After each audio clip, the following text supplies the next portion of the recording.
Durante los próximos 60 minutos, en la 90.7, el investigador y escritor Jorge de Salinas presenta La historia es una historia. La historia es una historia. Relatos y anécdotas de nuestro pasado cotidiano.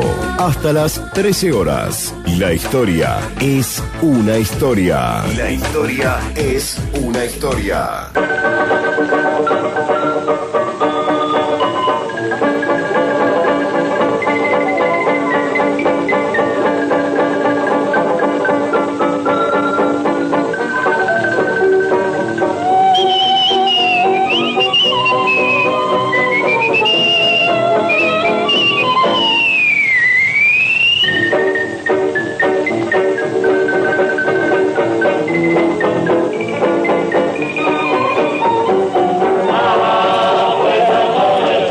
Exactamente las 12 del mediodía, 10 minutos, ya estamos con Jorge de Salinas por aquí. Muy buenos días, muy buenas tardes, Jorge. Buenos días. ¿Cómo le va? Para usted buenos días, para mí también. Buenos días. Hay gente que ya son buenas tardes o está ahí en el cambio, ¿no? Buenos días a ti y a la audiencia hoy. Muy bien, muchas gracias, Jorge. Bueno, ya vi por allí adelanto del hombre de las 1000 propuestas. Sí.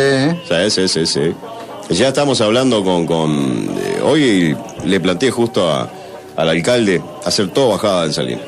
Ah, sí. Sí, para ahorrar nafta. Pero se rió un poco. Más efectivo. Sí. No se lo tomó muy en serio, pero bueno, en fin. Está bien. Bueno, ¿todo bien entonces, Jorge? Todo bien. Bueno. Habíamos dicho la semana pasada que hoy íbamos a hablar sobre el barco que navegó por 18.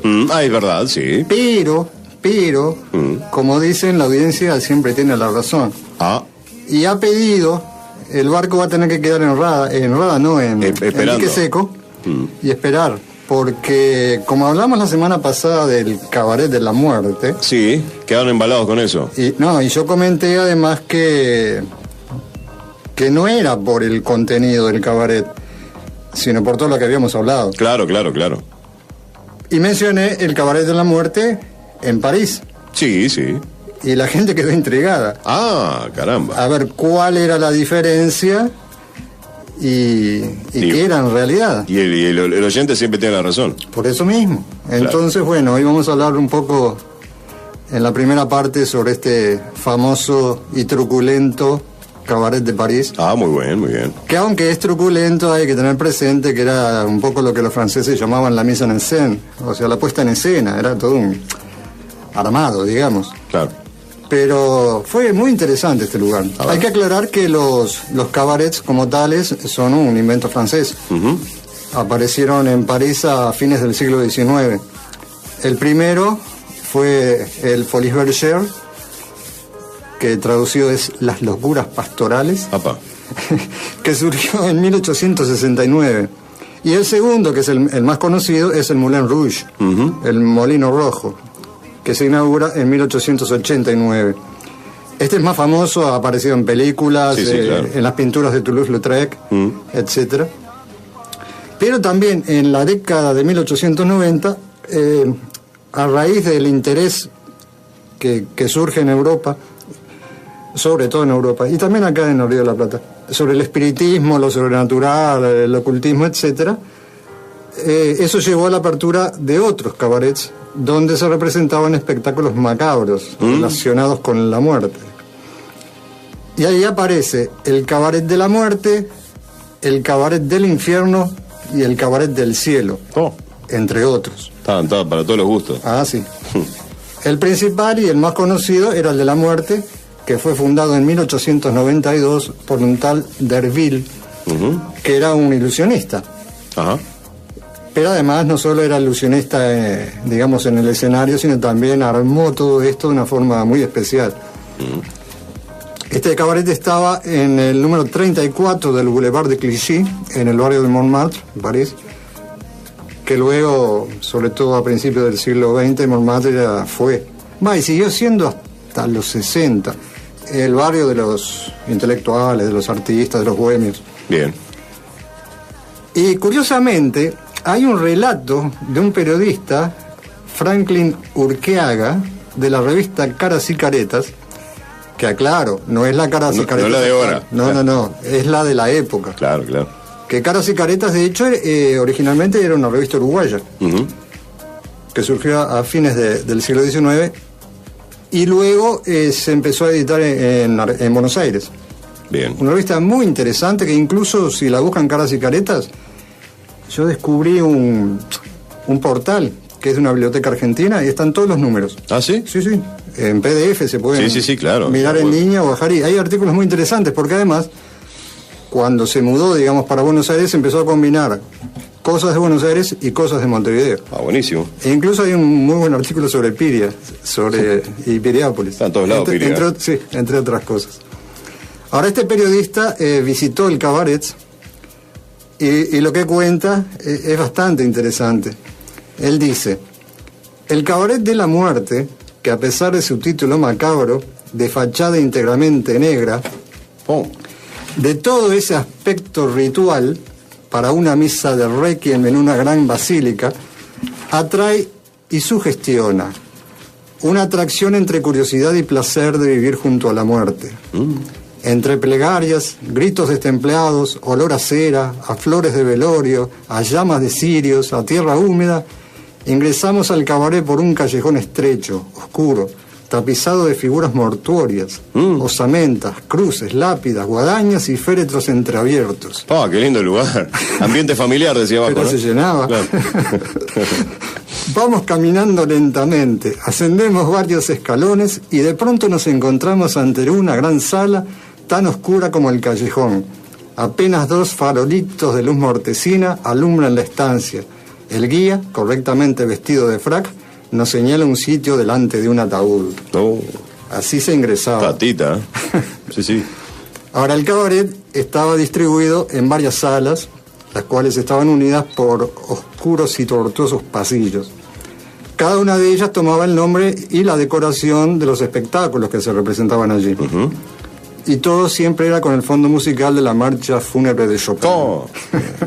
Lo que le daba el último, todo lo que le faltaba era eso, ¿no? Y sí. Qué lindo. Repito, era una época en que además de ese interés que hubo masivo casi sobre los temas esotéricos y los fantasmas y qué sé yo, también hubo una gran corriente en esa época, a fines del siglo XIX, principio del XX, de escritores de temas de terror, sobre todo Lovecraft, que fue el más conocido, y otros. O sea que había todo como un clima. Y este señor D'Urville obviamente aprovechó todo eso y le dio... Siempre hay gente que aprovecha, ¿no? Acá tienen lo que ustedes querían. Claro. Bueno, en cuanto a la distribución del lugar, primero estaba la sala de la intoxicación, que era obviamente el bar. Sí, sí, obvio, claro. En el grupo yo puse una foto, en realidad es una postal, de 1897 en que se ve, digo para los que quieran entrar a la página lo van a ver, el bar. O la llamada, vamos a llamarlo bien, la sala de intoxicación. Sala de intoxicación. Las mesas eran ataúdes, los posavasos estaban decorados con calaveras y 2 tibias cruzadas, y las bebidas tenían nombres truculentos. Me imagino, sí, todo tenía que acompañar la historia, ¿no? Que ni los menciono por la hora. Porque sí, está bien. Almorzando. Vamos a obviarlo. Vamos a obviarlo, pero había de todo. Después venía la sala de la desintegración. ¿Desintegración? Ah, sí. Bien. Pero tienen un porqué. A ver. Hasta los nombres estaban muy bien pensados. Donde se representaban espectáculos relacionados con la muerte, los espíritus y el más allá. Ahí, en esa sala, se hacía participar a los espectadores. Y, digamos, no digo el juego, la representación más conocida se llamaba el Pepper's Ghost, que viene a ser así como el fantasma de Pepper. Sí, claro. No sé si tenía algo que ver con el Sgt. Pepper, pero bueno. De los Beatles. Sí, sería previo, ¿no? Y sí, algún pariente era. Aquí, digamos, una persona era elegida entre el público y se transformaba en esqueleto. Pero claro, todo era mediante un juego de luces y espejos que provocaban una ilusión óptica. Un efecto óptico. Claro. Luego estaba la Cueva de las Almas, Opa. donde un monje atormentado tocaba el órgano. Después estaba la Cueva de las Ofensas, o Cueva de los Espectros Alegres. Y también estaba la Cueva de los Espectros Tristes. Había para todo. Para elegir, ¿no? Según el estado de ánimo del momento. En esta última se representaban obras trágicas, obvio. Claro, sí. Ahora, claro, a raíz de todo esto, obviamente era un lugar que no solo iban los franceses, venía gente de todos lados, sí. porque trascendía. Y por supuesto empezaron a crearse infaltables las leyendas urbanas. Ahí sí. Una era que aquellos que visitaban el lugar no tardaban en morir. Obviamente todo esto eran bolazos que hacían correrlo el mismo dueño. Claro, un tema marketinero, ¿no? Evidente. Claro. Y también se corría el rumor de que algunos actores no eran tales, sino que eran fantasmas reales. Que se aparecían allí. Bueno, el que se creía eso también. Bueno, pero... no se había digamos... entrado a la parte de intoxicación hacía rato, ¿no? Claro, pero hay que tener presente que también había gente muy sugestionable. Sin lugar a dudas, como lo hay todavía, ¿no? Sí, Claro. E insisto, no olvidemos que había montones de relatos circulando de fantasmas, apariciones, Claro. etcétera. Sí. Y exorcismos y etcétera. E incluso hasta cantidad de relatos de Sherlock Holmes tienen que ver con fantasmas y apariciones y cosas así. Sí, otro personaje curioso, ¿no? Sherlock Holmes. Ah, sí. En fin. Ahora, también se rumoreaba que algunos habitués eran miembros de una sociedad secreta que tenían ciertos privilegios. También las sociedades secretas estaba lleno. En Francia, en Inglaterra, fue cuando apareció la famosa Golden Dawn, que era una sociedad, una de las más conocidas. Y digamos que estos tenían, supuestos integrantes, tenían algunos privilegios. Entre ellos estaba observar lo que pasaba en las salas sin ser visto.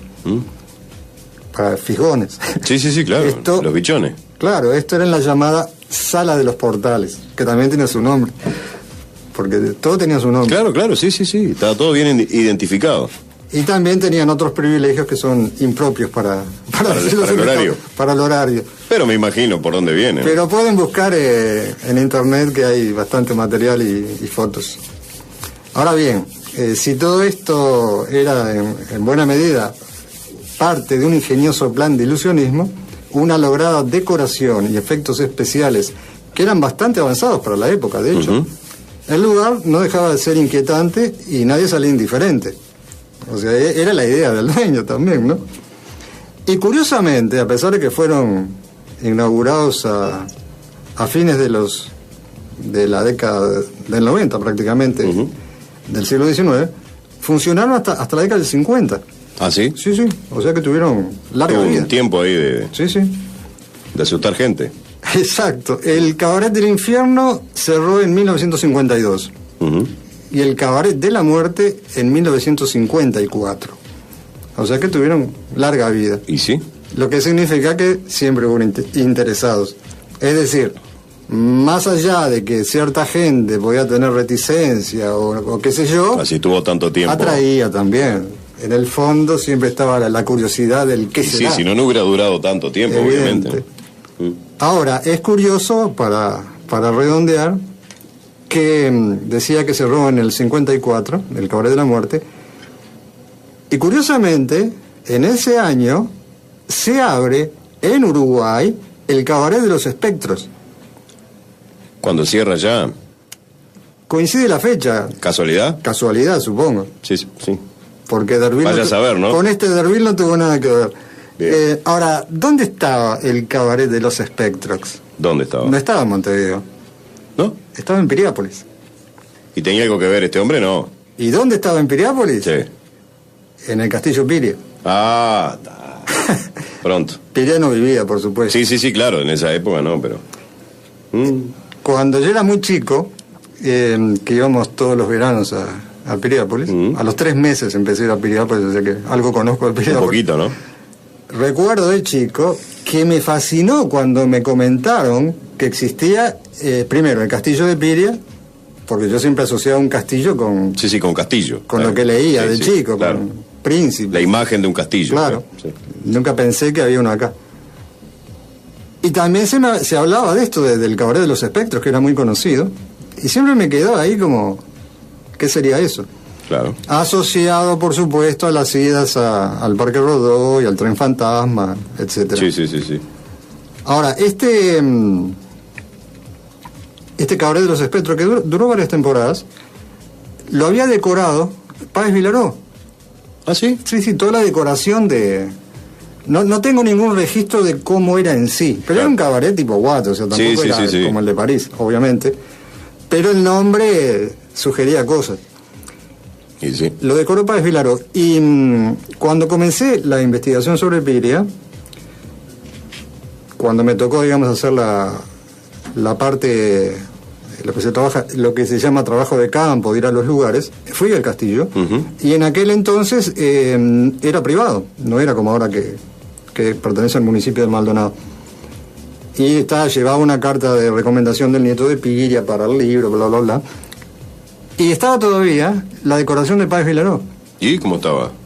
Eran figuras de fantasmas y esqueletos y cosas así. Estaba interesante. ¿Pero con el toque Vilaró? Sí, aparte estaba filmado. Qué bueno. Él lo había dejado, pero ahora por lo que sé, le pintaron arriba. Sí, le dieron una mano. Vamos a darle 2 manitos arriba. Claro, estos dibujitos. Qué lástima, ¿no? Sí, una pena. Sí. Pero funcionó, cosa curiosa, mira, el cabaret de los espectros en el castillo de Piria. En el castillo de Piria.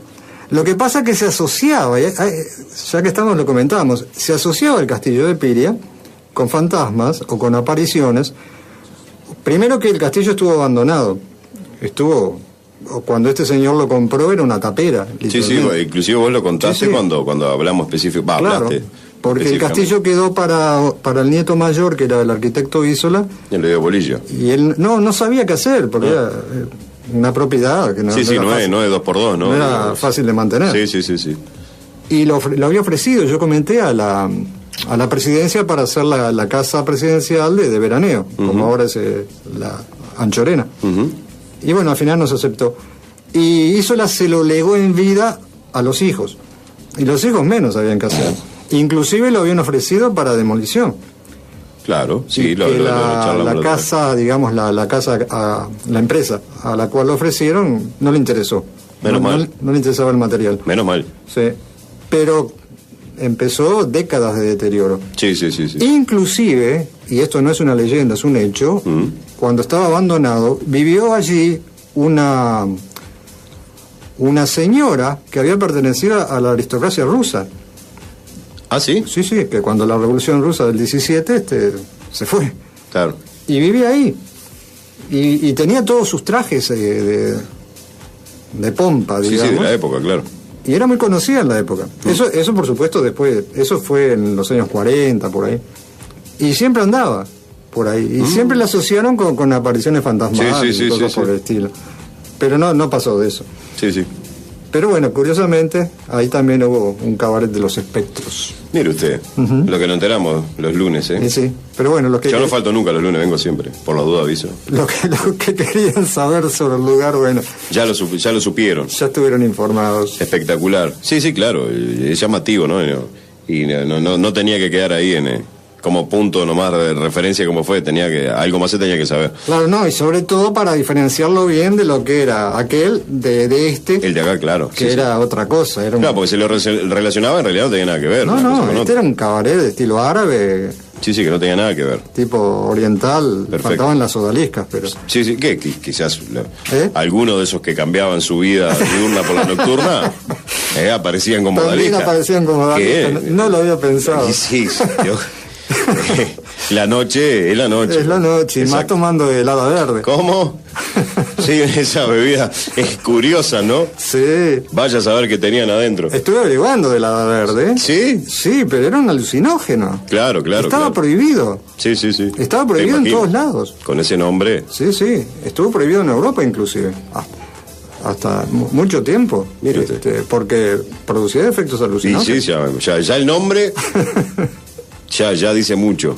Está bien. ¿Le parece entonces, después de la tanda, ya arrancar con... o queda algo del... No. Ahí ponemos punto final. Ahí está, perfecto. Pero vamos a volver con un tema más ameno y más divertido, si se quiere. Sí, por lo que pusiste como adelanto, divertido va a ser sin lugar a dudas. Ya que estamos en campañas... Exacto. ¿Algún posible intendente o alcalde puede tomar alguna idea? Es que vamos a dar muchas ideas. Por eso, hay que aprovechar. Que pueden servir.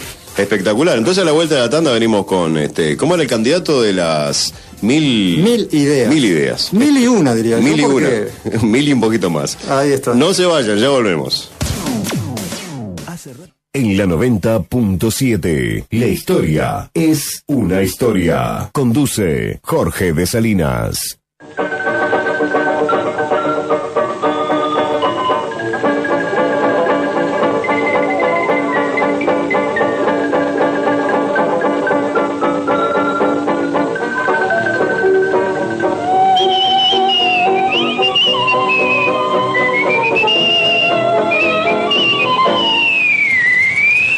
Del mediodía, 36 minutos, y aquí estamos y continuamos con Jorge de Salinas en la historia. Es una historia después de haber pasado por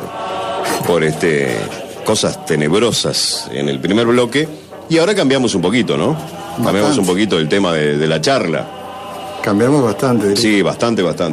Porque vamos a hablar de este personaje que era el candidato de las 1001 ideas. ¿Qué le parece? Y hasta diría 1001 y medio. Y un poco más, quizás, ¿no? Sí. Pero antes de hablar de él, vamos a ubicarnos un poco en la época. Tiempo, sí, obvio. Hablando de lo que fueron las primeras elecciones presidenciales de acá, uruguayas, obvio, en la década del 40, que coincidieron con el desarrollo de la Segunda Guerra Mundial. Sí. En noviembre de 1942, que es cuando se hacen las elecciones, obviamente el grueso del electorado estaba acaparado por los dos partidos tradicionales. Y la creciente intervención armada en la guerra, así como intrusión diplomática y militar cada vez mayor de los países, sobre todo de América Central, de Estados Unidos, generaba reacciones diversas en las tiendas políticas locales, lo que se evidenciaba en las arengas de los distintos candidatos. Unos proclamaban el rechazo a esa injerencia estadounidense, y otros al revés, la anexión a la llamada doctrina Monroe. Hay que explicar que la doctrina Monroe, que fue proclamada por Monroe, que fue un presidente norteamericano, decía América para los americanos. Pero hay que aclarar que tenía su truco. Era más bien América para los norteamericanos. Estaba disfrazado, claro. Obviamente, no era para América en sí. Ahora bien, el fascismo, que había gobernado las primeras décadas del siglo, había siempre sostenido una política panamericanista y apoyando el ideal de la unión de los intereses de las Américas. Y de hecho, a nivel práctico, había mostrado afinidad con los intereses norteamericanos de entonces. Esto básicamente, sobre todo por parte de José Valle Ordóñez, había sido para, digamos que no era muy pro-británico, porque no olvidemos que acá, lo hablamos muchísimas veces, los intereses ingleses, británicos en Uruguay, yo diría que en el 80%. Sí, estaban marcadísimos. Sí, incluso hay textos que hablan de que ellos consideraban los ingleses a Uruguay como su estancia. ¡Apa! Sí, era todo, desde los frigoríficos hasta los tranvías, hasta la luz, el gas, el agua, los seguros, etcétera. Todo británico. Sí. Y digamos que para contrarrestar eso, Valle y Ordóñez se inclinó más hacia los norteamericanos. Ahora bien, pero ocurrió que en 1933, cuando el golpe de Gabriel Terra generó divisiones en las filas del Partido Colorado y ganó, por margen bastante holgado, la fórmula Juan José de Amézaga y Alberto Guani. En cualquier momento, hago una pequeña digresión, voy a subir, ya que estamos hablando de estos dos señores y la época, tengo un video de un desfile militar cuando una fecha patria, por 18 de julio del año 44, en que aparece el presidente de Amézaga y Alberto Guani, que está muy interesante. Es un noticiero norteamericano, porque incluso desfilaron, además de todo lo uruguayo, ¿no?, la marina, el ejército, desfilaron tropas norteamericanas. Ya en esa época hay que aclarar que en el 44 Uruguay ya no era neutral. Porque cuando el incidente del Graf Spee, que Alberto Guani participó en él porque era el canciller, Uruguay era neutral. Claro, pero después le declaró cambió un poco la guerra al eje, aunque nunca participó, por supuesto. Pero ya no era neutral. Ya no era neutral. Por otro lado, el Partido Nacional, si bien había una tajante división entre los herreristas y los blancos independientes, tenían un único frente común en la posición antiimperialista y de rechazo a la intervención de los Estados Unidos en los asuntos de otros países. Hay que recordar que Herrera, cuando, sobre todo a fines de los 50, digamos que vetó la instalación de bases norteamericanas aquí en Uruguay. ¿Ah, sí? Sí, sí. Iban a estar en la Laguna del Sauce. Ah, no sabía. Sí, sí, claro. De hecho, toda la parafernalia que está hoy montada en la Laguna del Sauce, el aeropuerto, no el aeropuerto que se hizo ahora de pasajeros, sino la base aeronaval que está allí, creo que es la Capitán Curvelo, si no me equivoco. El nombre no ahí la idea era, se hizo prácticamente como proyecto para una base norteamericana, una base aeronaval. Ni idea. No hay que olvidar que Uruguay es un punto muy estratégico. Ah, sí, sí, está claro. Está en el medio del cono sur y de acá abarca Brasil, Paraguay. Sí, abrir para todos lados, claro. O sea, era una entrada perfecta, por así decir. Sí. Pero Herrera, en especial, siempre, muchos lo recuerdan por eso, porque no permitió eso. No se dio eso. Vetó el proyecto. Bien. Ahora bien, en este radicalizado marco político electoral, apareció un candidato que incluía expresamente en su programa electoral la intención de, comillas, gobernar en paz con todas las naciones del mundo, al tiempo que se declaraba enemigo de los grandes trusts, contrario al servicio militar obligatorio y ferviente partidario de la reforma agraria, sin exclusiones, como decía. Hay que aclarar que esto de los trusts era el nombre que se le daba en la época a lo que hoy llamaríamos las multinacionales. Claro. O sea, en esa época el trust más conocido era el de Rockefeller. El trust Rockefeller le llamaban. Sí. Rockefeller fue el fundador de la Standard Oil, que luego con el tiempo sería la ESO. Ajá. Y tenían todo el control y el monopolio del petróleo prácticamente. Sí, era de ellos. O sea que los trusts son eso, lo que hoy llamaríamos multinacionales.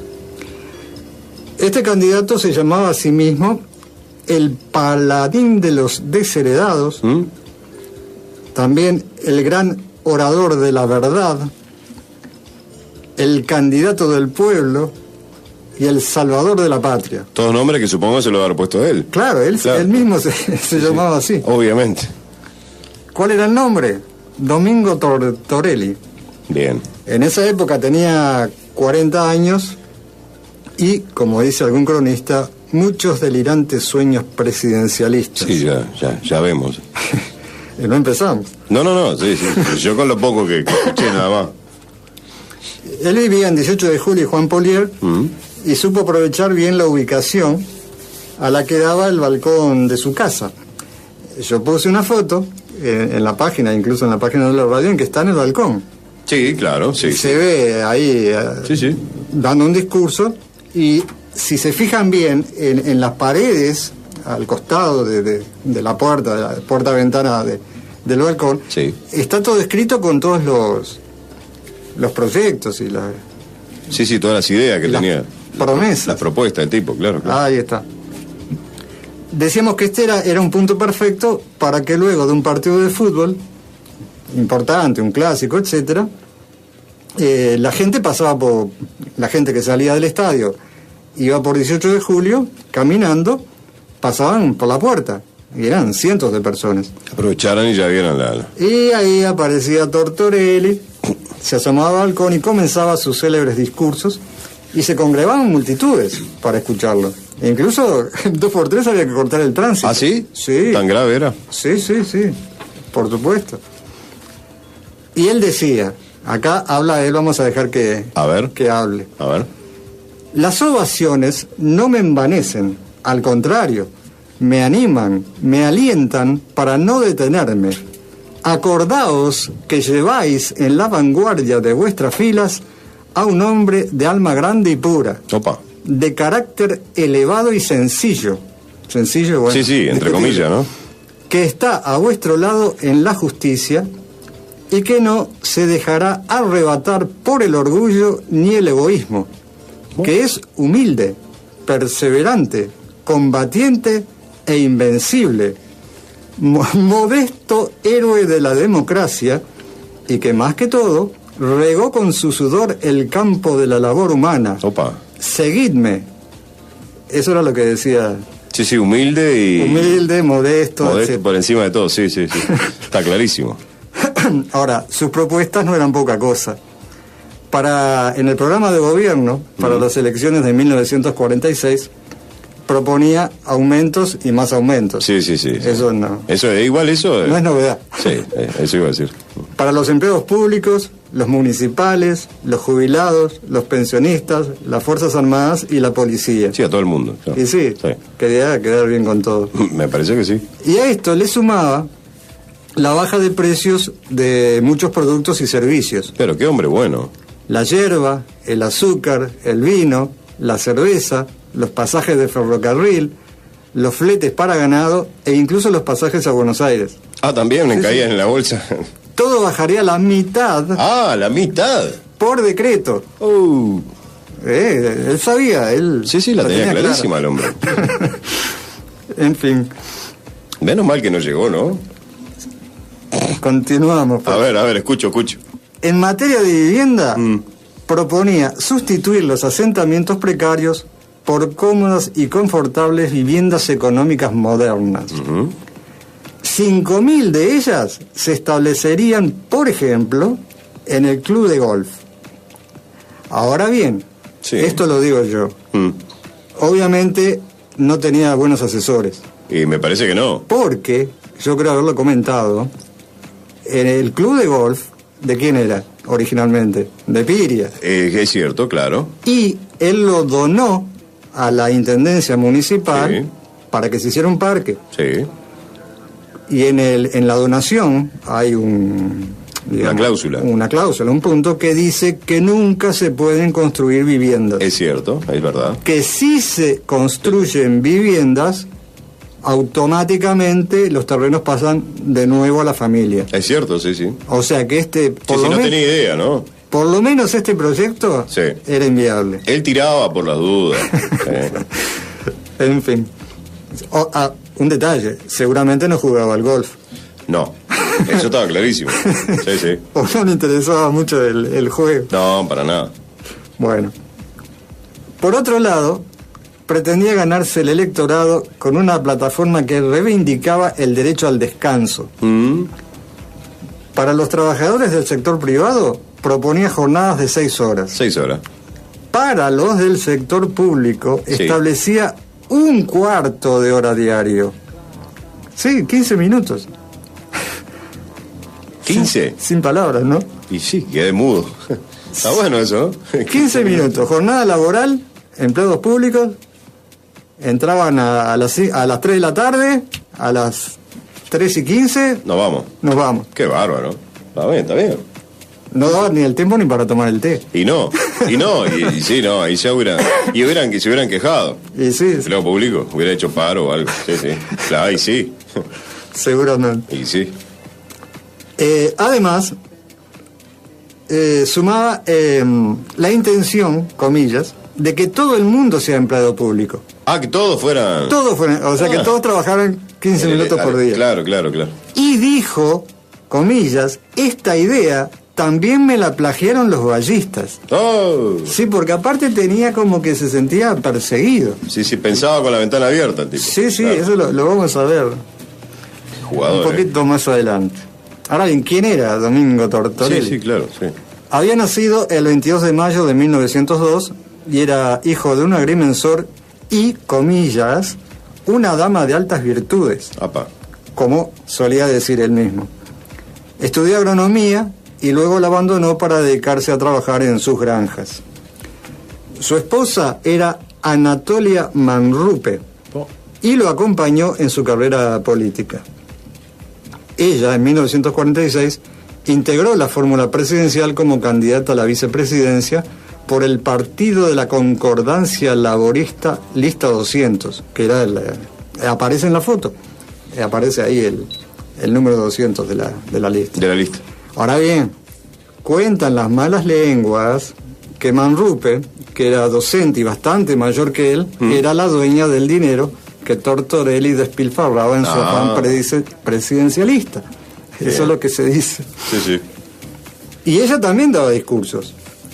Hay uno que fue pronunciado en un meeting en Punta Carretas, que apareció en el órgano oficial de la Concordia Laborista, que se llamaba, el diarito, obviamente, La Voz de Tortorelli. Sí, sí, sí. Siendo tan humilde era obvio que se tenía que llamar así, ¿no?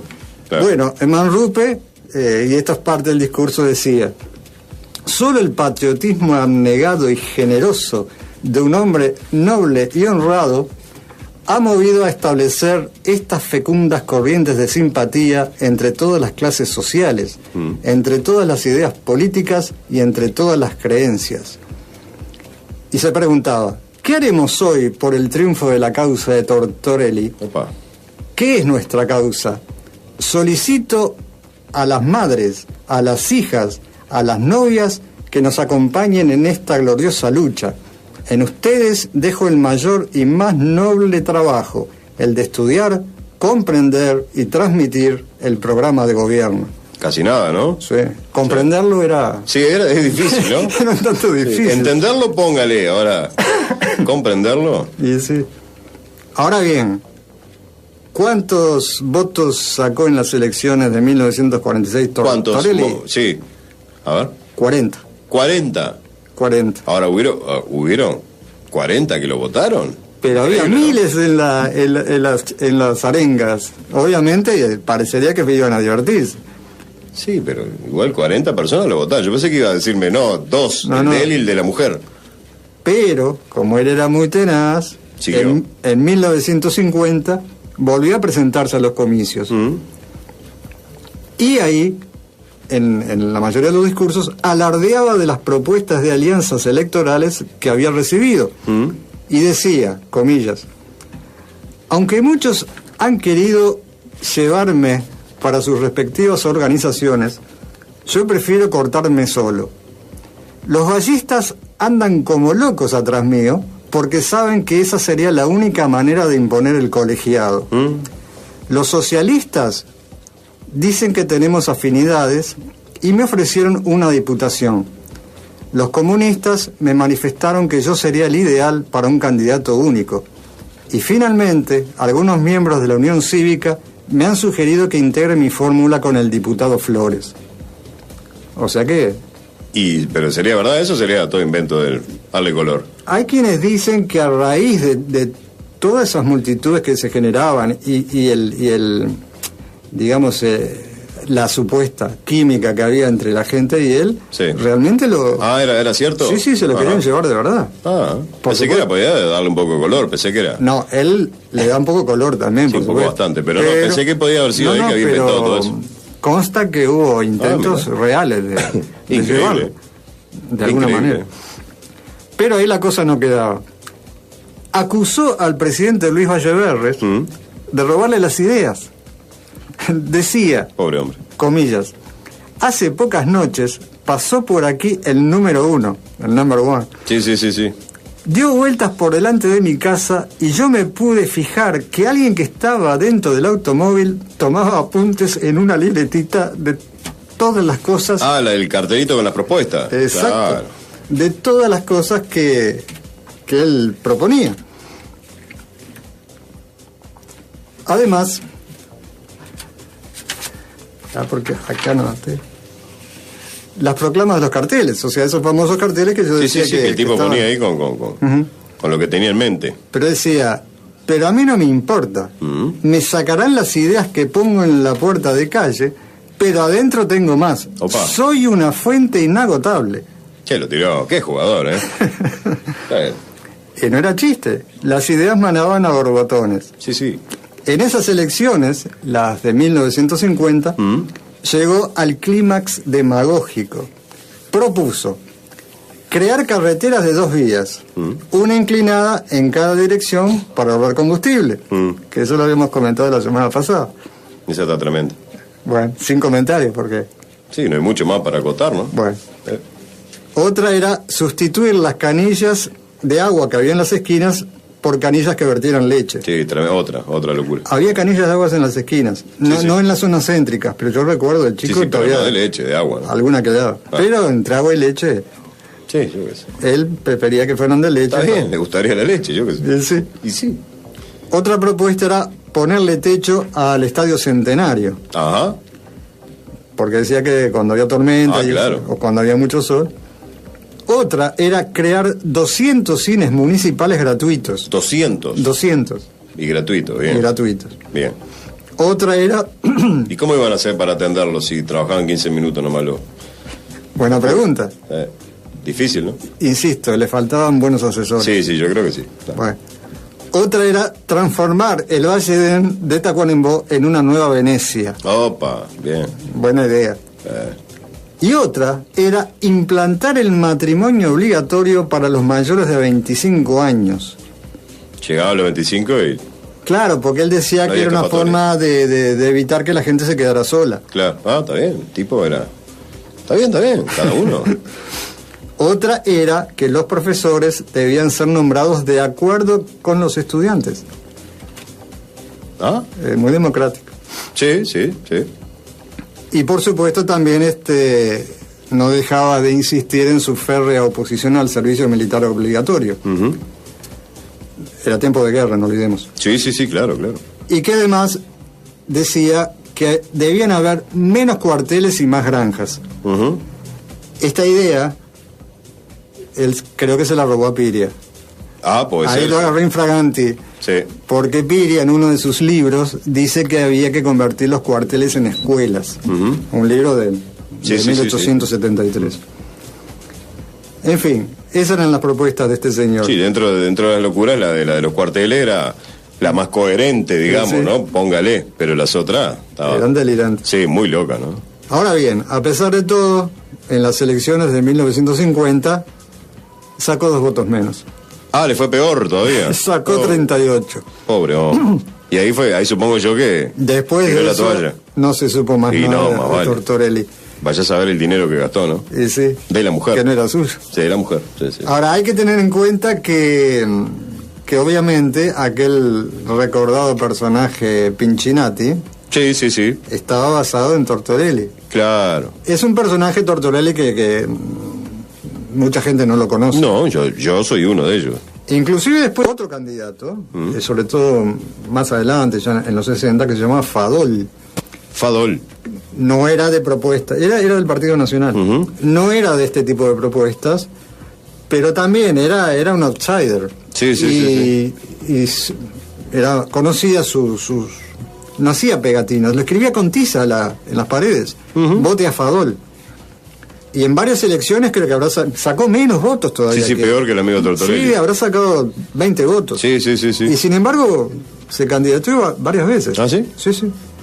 Ahora, esto da a entender también que en Uruguay eso del outsider no funciona. No, me parece. Que hay toda una tradición y que no cualquiera que venga por más propuestas. Sí, no tenía suerte. Disparatadas que tenga, o sea, el sistema político acá es diferente a otros países. Y después de ese segundo intento se borró de la fila totalmente. Y curiosamente no he podido averiguar cuándo murió. ¿Qué pasó después de eso? Después se lo tragó la tierra. Es muy curioso que muchos personajes que hemos hablado aparecen ahí en primer plano. Y últimamente estos, los dueños de los dueños de los cafés y los cabarets, cerraban y así como cerraban, desaparecen. ¿No estarán allá donde nos comentabas afuera? No, ahí no. Probablemente. Sí. Pero bueno, ese era Tortorelli y creo que dio un toque distinto, divertido. A lo que es hoy en día una campaña política. Sin lugar a dudas. Igual siempre hay algún candidato que dice alguna cosa. Ahora, no olvidemos, me quedé pensando en Pinchinati, que hubo un momento, no sé si se recordarán, que se tuvo que poner serio, Espalter. Yo recuerdo claramente que en uno de los programas apareció él, caracterizado como Pinchinati y rodeado de todo el elenco del programa. Y se sacó el bigote y se sacó todo el... Sí, lo que caracterizaba, claro. Lo que caracterizaba y pidió por favor que no lo votaran, porque había gente que le iba a votar. Pero lo votaron. Sí, claro. Y yo creo que lo votaron mucho más que a Tortorelli. Sí. Pero Yo me acuerdo cuando las elecciones, de cuando estaba Pinchinati, la cantidad de votos, no me acuerdo, pero tuvo una cantidad de votos. Claro. Inclusive, ¿se acuerda que hacía actos en la vía pública y se llenaba de gente? Sí, claro. Increíble fue. Sí. Increíble. Le fue mucho mejor que a Tortorelli, sin lugar a dudas. Y eso que lo inspiró él, ¿no? Claro, pero tenía a favor la televisión. Es cierto. Que o sea, capaz que Tortorelli hubiera tenido la tele. Sí. Ojo, capaz que formaba parte de los expresidentes, no se sabe. No, acá la televisión apareció en el 57. Sí, no tuvo suerte, pobre. No tuvo suerte. Y no tenía Facebook tampoco, ¿no? No, por supuesto. Sí, no, ya era presidente hacía rato. Pero evidente fue un personaje que... Sí, curioso, yo no lo conocía. Al menos divirtió a mucha gente. Sí, la verdad que porque la gente que iba. Ahora, si después no lo votaban, pero... Y claro, no había tele, no había nada para hacer. ¿Qué hacemos? Íbamos a escuchar a Tortorelli, total, nos reímos un rato, nos divertimos. Sí. Qué personaje. Excelente, Jorge, como siempre. ¿Hay adelanto para...? El adelanto sería para la otra. La otra, porque después tenemos, claro, sí. Porque la semana que viene, que es Semana Santa de Turismo, etcétera. Vamos a repetir de repente Vamos a repetir algo porque me voy de... Se va a pasear. Un poquito, sí. Sí, ¿va con el martillo neumático o no? Sí, voy a pedir policía. Sí, bueno, yo lo acompaño entonces. Ahí está. Programamos acá y que se arregle solo en la radio y yo me voy con él. Pero la otra semana vamos a completar el tema del barco. El barco que quedó... La Cañonera Rivera, que transitó por 18. Perfecto. Vamos a hablar también de un teatro muy importante, donde ahora está el complejo del Sodre, la sala... si me fue el nombre, Adela Reta. Adela Reta, es cierto, sí. Y de un personaje, ya que vamos a hablar de este teatro, el Teatro Urquiza, que se llamaba, donde antiguamente, donde está el Sodre, estaba el Teatro Urquiza. Y ya que vamos a hablar del Teatro Urquiza, que fue visitado por muchos personajes interesantes, entre ellos Caruso y otros, vamos a hablar de un personaje uruguayo que era... o se le llamaba el Caruso Negro. ¿El Caruso Negro? Sí, señor. No Caruso, Caruso. Caruso. Bien. Era un señor de color, un señor moreno, obviamente, sí. Que era un cantante muy importante. Ajá. Y que lamentablemente muy poco conocido. No se sabe nada. No se sabe. Bueno. La historia del Caruso Negro, y bueno, vamos a hablar de esos temas. Entre otras cosas. Okay. Espectacular. Muchísimas gracias, Jorge. No, por favor, un gusto. Y nos reencontramos entonces el próximo lunes con repetición. Y el otro, con todos los adelantos que tuvimos de parte de Jorge. Exactamente. Muchísimas gracias por estar por allí. Nos reencontramos en cualquier momento. Chau. Ya está. Se siente en la piel, en la calle, en la vida, en vos. La radio es tu mejor compañía. Las emociones y vos. La Caverna FM.